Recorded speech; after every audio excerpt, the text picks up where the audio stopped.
एक ओंकार सतनाम करता पुरख निरभौ निर्वैर अकाल मूरत अजूनी सैभं गुर प्रसाद जप आद सच जुगाद सच है भी सच नानक होसी भी सच। वाहिगुरु जी का खालसा वाहिगुरु जी की फतेह। Dear students, in this video I am going to cover very important question of retirement chapter। Revaluation account बना रहा हूँ, अब अपनी कॉपी में देखिए, बुक में देखिएगा।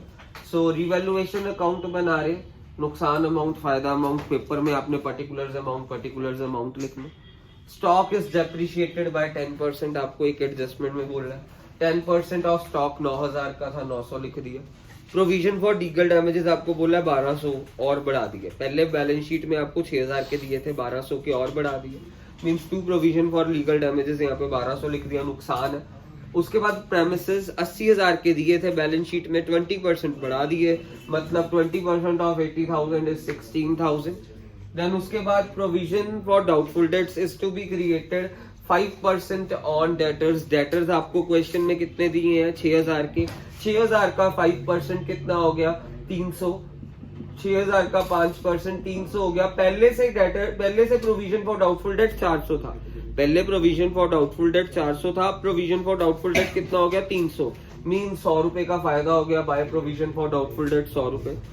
6% 5% ऑफ 6,300 हो गया। आपको बोला provision for doubtful debt is to be maintain 5% on debtors, 5% of 6,300 हो गया। और पहले से कितना था? 400 था, और अब हमने 300 करना, मीन 100 रुपए का फायदा हो गया।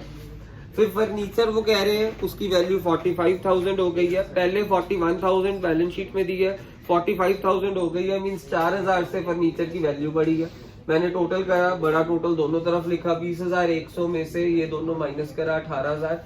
रिवैल्यूएशन प्रॉफिट आ गया। रिवैल्यूएशन प्रॉफिट ओल्ड पार्टनर्स में ओल्ड रेशो में बांटा जाएगा, पंकज, नरेश, सौरभ में 3:2:1 में बांट के ये आ गया। अब हम करने जा रहे हैं partners capital account. Partners capital account को ध्यान से देखिएगा। Particulars Pankaj Naresh Saurabh, particulars Pankaj Naresh Saurabh, by balance brought down, Pankaj की, नरेश की, सौरभ की लिख दी। रिवैल्यूएशन प्रॉफिट वहां से यहाँ आके लिख दिया। अब हमारे पास गुडविल की एंट्री पड़ने वाली है। सो गुडविल की एंट्री जरा ध्यान से देखिएगा।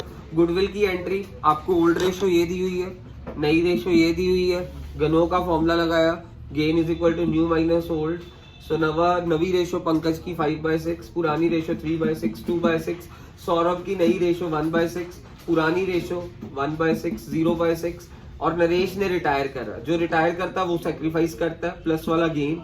ये 0/6 आया, ना गेन करा ना सेक्रीफाइस करा, प्लस वाला गेन, रिटायर वाला sacrifice. Gaining to sacrificing general entry पड़ती है।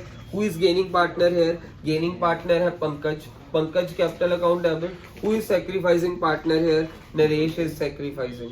सो 40,000 इंटू क्या करेंगे हम? नरेश, तो 42,000 हमारे को गुडविल पूरी फॉर्म की दी है। 42,000 इंटू क्या करा जाएगा? 42,000 इंटू 2/6 करा जाएगा। सो 42,000 इंटू 2/6 करा 14,000। सारा का सारा किसने गेन कर लिया हुआ है? पंकज ने गेन कर लिया हुआ है, तो इसलिए यहाँ पे 14,000 आ गया पंकज में। तो अब मेरे पास इसकी जनरल एंट्री उधर पड़ जाएगी काउंटर एंट्री की फॉर्म में, बाय पंकज टू नरेश। तो यहाँ पे लिख दूंगा by Pankaj to Naresh, by Pankaj to Naresh. जरा ध्यान से देखिएगा, इसकी पंकज टू नरेश है, तो मैंने क्या लिख दिया यहाँ पे?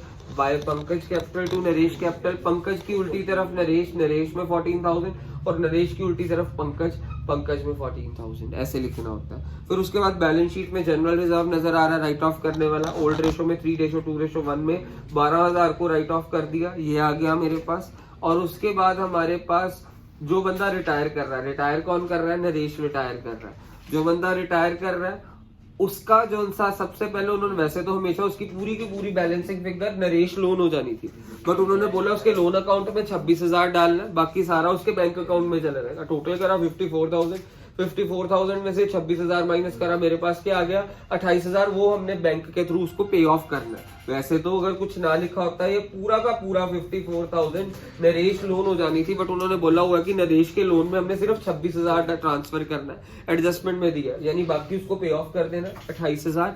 उसके बाद अब हमारे पास पंकज की बैलेंसिंग फिगर यार ही, उसको बैलेंस कैरी डाउन कहेंगे। सौरभ की बैलेंसिंग फिगर 25,000 ही है, उसे भी बैलेंस कैरी डाउन कहेंगे। अब बैलेंस शीट को ध्यान से देख लीजिएगा। सो बैलेंस शीट में हम सब कुछ करने वाले हैं। सो सबसे पहले हमारे पास बैलेंस शीट में वही क्रेडिटर्स आ जाएंगे, कोई फर्क नहीं पड़ा, बिल्स पेबल में कोई फर्क नहीं पड़ा, आउटस्टैंडिंग सैलरी उतने की उतनी है। प्रोविजन फॉर लीगल डैमेजेस पहले 6000 थी, 1200 के बढ़ गए 7200 के हो गए।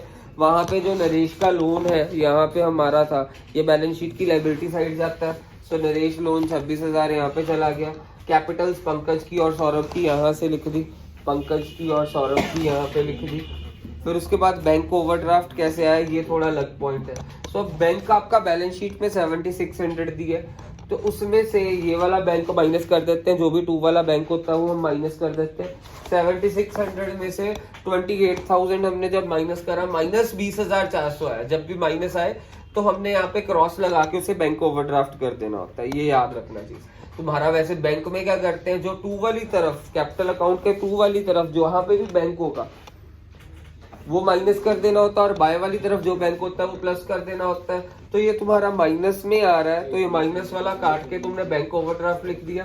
कैटर्स 6000 के थे और अब प्रोविजन 300 की हो गई है, ये लिख दिया। स्टॉक पहले 9000 का था, अब 900 से कम हो गया, इतना लिख दिया। फर्नीचर 41,000 था पहले, अब 4000 से बढ़ गया, इतना लिख दिया। प्रीमिसेस पहले 80,000 की थी, अब 16,000 से बढ़ गई है, इतनी लिख दी। दैट्स इट, क्वेश्चन खत्म हो गया।